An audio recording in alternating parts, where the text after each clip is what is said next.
I shall resign the presidency effective at noon tomorrow.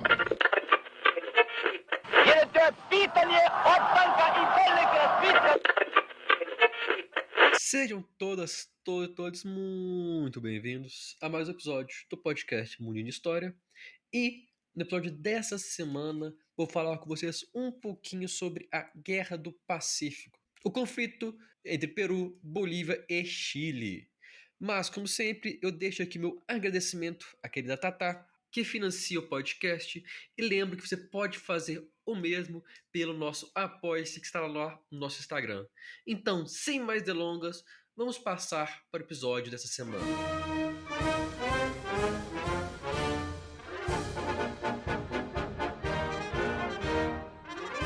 O território que foi o centro dessa guerra era disputado pelo Chile e pela Bolívia, desde a independência desse país da Espanha.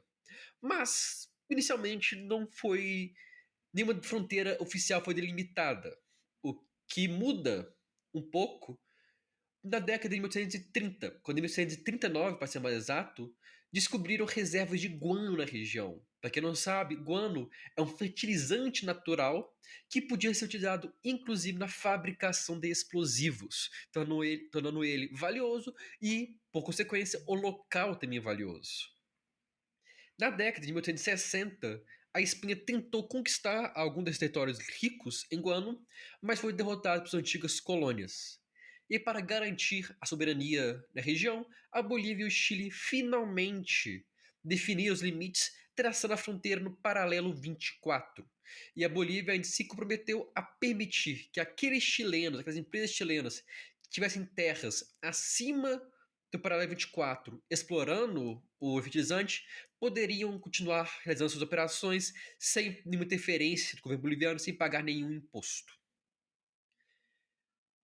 Os ânimos, apesar disso, não se acalmaram, porque acabou se tornando uma disputa em busca da riqueza. Em fevereiro de 1873, essa disputa levou a um acordo secreto entre o Peru e a Bolívia, que se comprometeram a um ajudar o outro em caso de guerra. Então, assinaram um acordo de defesa mútua, como é chamado. Obviamente, vale para qualquer país, mas o grande foco era justamente o Chile. Era uma aliança para se protegerem do Chile. E por que isso é importante? Porque em 1878, contrariando o acordo definido anteriormente, a Bolívia criou uma taxa de exportação. Para cada 100 quilos de nitratos exportados na região, 10 centavos de imposto deveriam ser pagos para o governo boliviano, incluindo da região isenta, das chilenos isentos. O Chile chegou a pressionar, protestar contra. Para piorar a situação, após esse protesto, a Bolívia determinou que o imposto seria retroativo. Então, que as empresas deveriam pagar anos de impostos para não terem suas empresas, suas terras confiscadas e leiloadas pelo Estado.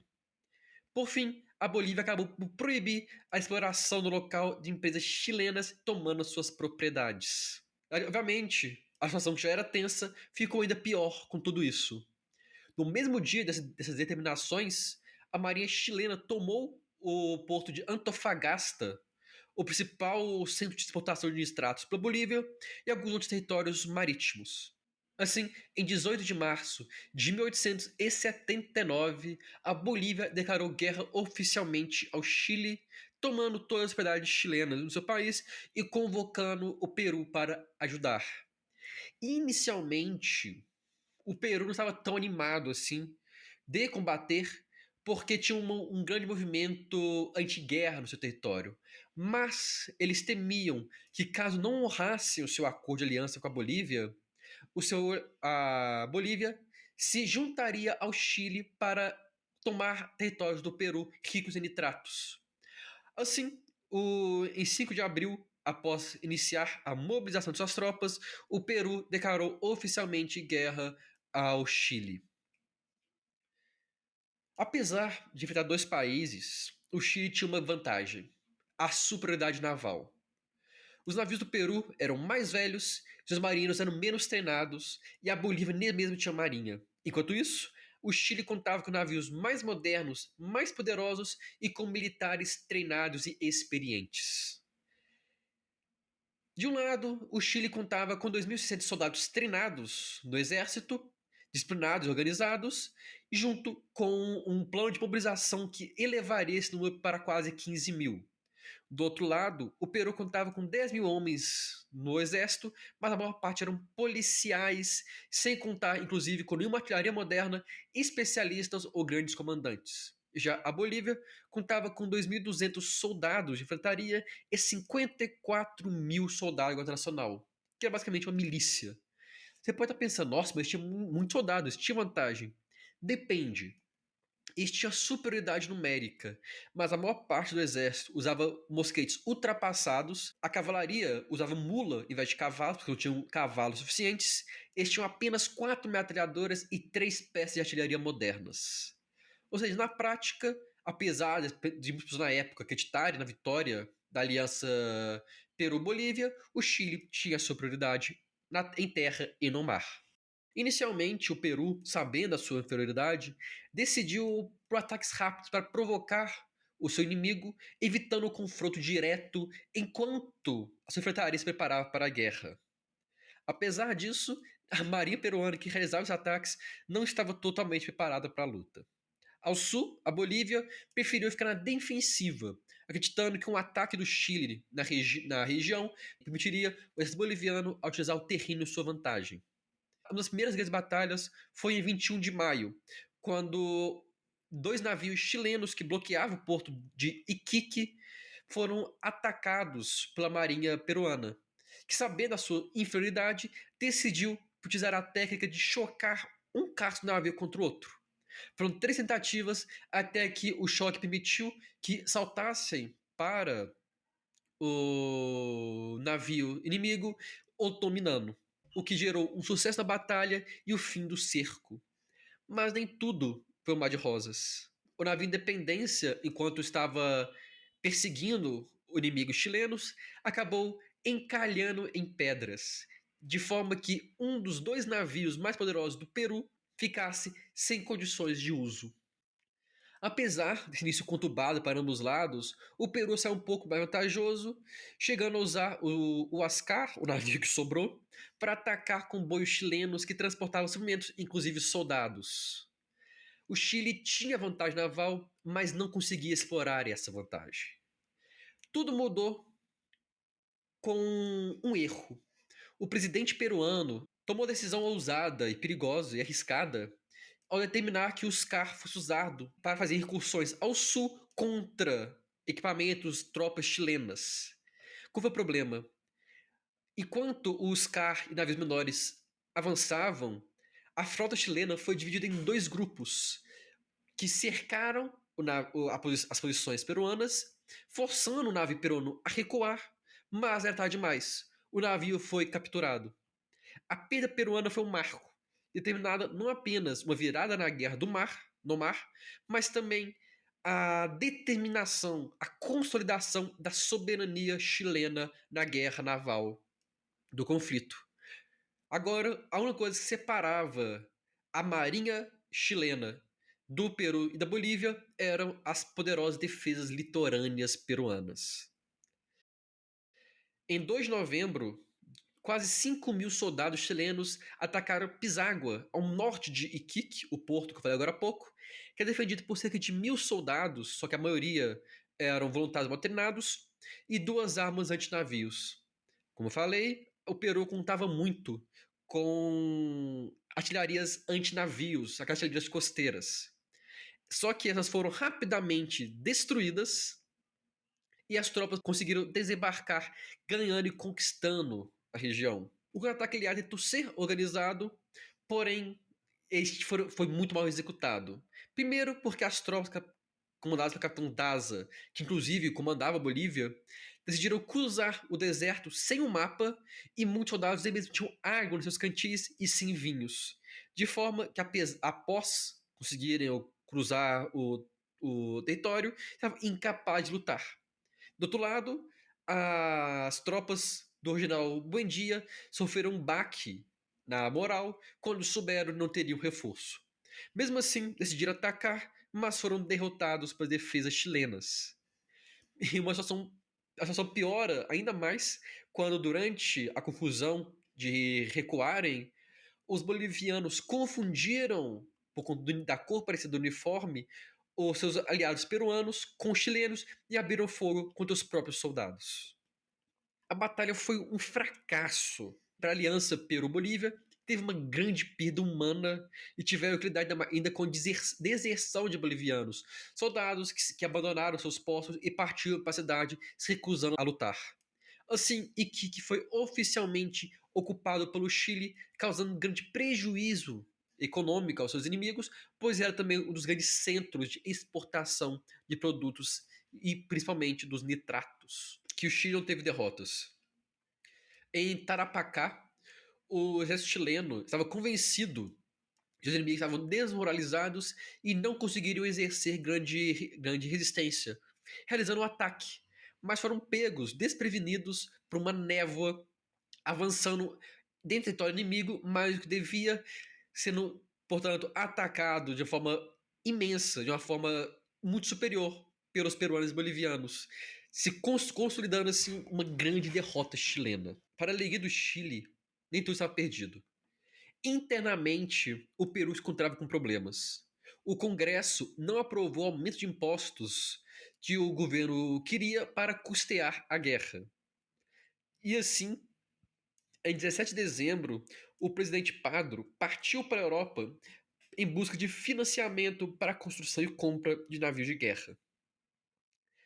Mas o que aconteceu foi que parte da população de elite e os militares viam esse movimento do Padro não como uma visita estratégica à Europa, e sim como uma fuga. E cá entre nós é muito estranho um presidente fugir do país, ou pelo menos sair do país, enquanto o mesmo está em guerra. E dessa forma, o general Nicolas Pierola derrubou o governo, se declarou chefe supremo da nação, consolidando um golpe de Estado. Curiosamente, a Bolívia não foi muito diferente. É o país que enfrentava uma grande agitação interna, inclusive contra o presidente e general Daza, viu em 29 de dezembro o general Narciso Campero ser nomeado presidente. Ou seja, os dois países da aliança passaram por um golpe de Estado. Curiosamente, os governos de Campero e do Pierola eram mais próximos do que seus antecessores. Mas, obviamente, quando um país está em guerra e enfrenta golpes de Estado, movimentos rebeldes, lutas assim no interior, é um péssimo sinal. Aproveitando disso, o Chile passou a focar suas forças no porto de Arica e na cidade de Tacna. O porto era bem protegido pelo mar e o Chile sabia que só conseguiria conquistar o porto para ataque em terra, mas para isso deveria derrotar a cidade de Tacna. Esse ataque, inclusive, foi descoberto por meio do interrogatório de prisioneiros, levando ao ataque surpresa da Aliança Peru-Bolívia. O problema, esse ataque seria realizado na noite anterior do ataque chileno. Os soldados se perderam no escuro, não conseguiram atacar e retornaram à sua posição na manhã do dia seguinte, algumas horas antes do ataque. Baquedano comandou 14 mil soldados apoiados por canhão de artilharia e os navios contra as posições inimigas. A artilharia chilena tinha armas mais potentes que tinham um alcance maior do que a artilharia peruana e boliviana. O que significa? Significa que não só as tropas inimigas estariam mais ameaçadas pela artilharia chilena, como eles conseguiram atacar e destruir as artilharias inimigas. A cidade foi atacada e suas defesas superadas e caindo no mesmo dia. Com a conquista de Tacna, o Chile se virou então para o porto de Arica, atacando por terra em mar região no dia 5 de julho, que apesar de ter sido palco de uma grande resistência, não foi capaz de superar o avanço chileno, sendo também dominada. Nesse contexto, os Estados Unidos, que buscavam uma paz na América Latina, não porque eles queriam a paz, mas porque eles queriam a estabilidade da região, porque uma região estável é ruim para negócios, tentou mediar conversas de paz, mas esses não tiveram nenhum sucesso. Isso foi um problema não apenas porque manteve a guerra acontecendo, mas gerou um problema ainda maior para o Peru. O Chile, que avançava cada vez mais, tinha agora um novo alvo: Lima, a capital peruana. Lima contava com aproximadamente 26 mil soldados regulares, mas homens entre 16 e 60 anos foram convocados para lutar, com uma estimativa de 7 mil soldados a mais sendo recrutados com essa questão, mas muitos nem mesmo chegaram a lutar. Em 13 de janeiro de 1881, o Chile atacou a região de Chorrilhos, perto de Lima, e conseguiu, com o apoio da Marinha, uma vitória. Vale destacar, inclusive, que essa batalha foi um fracasso imenso do ponto de vista defensivo para o Peru. Por quê? O seu exército tinha 2 rifles diferentes e, comumente, as munições eram trocadas. Estima-se que 60% dos soldados peruanos foram mortos, feridos ou presos pelos chilenos. No dia 15, o distrito peruano em Lima de Miraflores foi atacado, uma batalha sanguinária com milhares de mortos, milhares de baixas entre os dois lados, mas acabou com a vitória do Chile. Vitória essa que consolidou a rendição de Lima e a sua ocupação pelos inimigos. Sim, Lima ficou ocupada por quase 2 anos pelas tropas chilenas e foi utilizada como um centro militar para combater as tropas do interior do país que tentaram fazer uma guerra de guerrilha, mas não tinham organização e força suficiente para isso. Em 9 de julho de 1883, o Peru foi oficialmente derrotado pelo Chile e a Bolívia seguiu o mesmo caminho. O Tratado de Valparaíso determinou que o Chile receberia não apenas uma indenização da Bolívia, mas também o seu território litorâneo. E o Tratado de Ancón determinou que Tarapacá, a região do Peru rica em nitratos, seria entregue para o Chile e que Arica e Tacna ficariam sob ocupação chilena por 10 anos. Assim, acabou com um dos maiores confrontos da América Latina no século XIX. Mas esse não foi o único e nem mesmo foi o último conflito. A América Latina teve os seus séculos XIX e XX marcados por diversos conflitos militares, golpes de Estado, revoltas e rebeliões, e que eu garanto que nós teremos muitos e muitos episódios para falar um pouquinho sobre eles.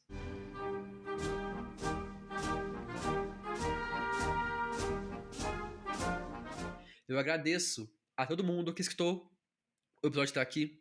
Convido vocês a nos seguir no Instagram, Twitter, Facebook, buscar e TikTok para estar sempre por dentro de quando um episódio for publicado. Lembra ainda que no nosso Instagram você encontra o nosso Apoia-se para você que tem interesse e condições financiar o nosso projeto para ajudar a manter o podcast no ar.